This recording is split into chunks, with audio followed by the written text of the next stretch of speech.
ગતરોજ સાંજે વીજળીના કડાકા ભડાકા સાથે ભારે પવન અને વરસાદના કારણે ખેતીમાં ભારે તારાજી સર્જાઈ હતી. વાઘોડિયાના વ્યારા, તવરા, માળોદર, સાંગોડાલ જેવા ગામોમાં કેળના પાકને મોટું નુકસાન પહોંચ્યું હતું. તવરા ગામે વાવાઝોડું બુલડોઝર બની કેળના ખેતરમાં ફરી વળતા કેળનો પાક સંપૂર્ણપણે નાશ પામ્યો.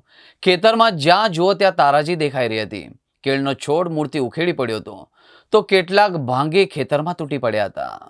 હું તવરા જે ગઈ રાત્રે જે વાવાઝોડું આવેલું છે એની અંદર મને ઘણું નુકસાન થયેલું છે અને એની અંદર અત્યાર સુધી મેં પુષ્કળ મહેનત કરેલી છે અને મહેનત કરવા છતાં પણ કુદરતી આફત આવેલી છે અને આની અંદર મારાથી 20 થી 25 લાખનું નુકસાન છે.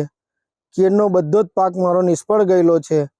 એટલે સરકારશ્રીને મારી નમ્ર વિનંતી કે અમારા મધ્ય જે ગુજરાત છે એની અંદર પૂર આવે, કુદરતી આફત આવે, એની અંદર જે અમને બાકાત રાખે છે એની અંદર અમને સમાવેશ કરવા વિનંતી અને જે કોઈ ખેડૂતને નુકસાન થયેલું છે એમને યોગ્ય રીતે વળતર આપવા નમ્ર વિનંતી સરકારશ્રીને હું કરું છું.